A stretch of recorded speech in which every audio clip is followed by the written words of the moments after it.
ஒரு சாமானியனோட பசியும் எங்கள் பூஜையும் பஸ்ஸை பிடிக்க ஓடுற அவசரம், சாப்பிடாம கிளம்புற கம்பெனி வேலை, ஊருக்கே சாப்பாடு கொண்டு போய் கொடுத்தாலும் தனக்குன்னு சாப்பாடு எடுத்து வைக்காது, ஆட்டோக்காரன், delivery boy, local bank collection ஆளுங்க, இப்படி பசியை மறந்துட்டு ஓடுற லட்சக்கணக்கான சாமானிய ஜனங்க.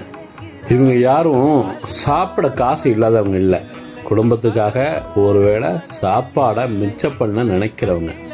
இல்லாதவங்களுக்கு தேடி போய் கொடுக்க 1000 அமைப்பு இருக்குது. ஆனால் ஓடிக்கிட்டு இருக்க இந்த சாமானிய ஜனங்களுக்கு யார் இருக்கா? நாங்கள் இருக்கோம். இந்த நெகிழி இல்லாமல், பிளாஸ்டிக் குப்பை இல்லாமல், பேப்பர் கப்பு, பிளாஸ்டிக் டம்ளர்லாம் இல்லாமல் சுத்தமான முறையில், சுகாதார முறையில் உணவை நாங்கள் பரிமாறிட்டு வரோம். ஓடிக்கிட்டே இருக்க இந்த சாமானிய மக்களோட பசி ஆத்துற வேலை நாங்கள் இந்த இறைவனுக்கே செய்கிற நித்திய பூஜையாக நினைக்கிறோம்.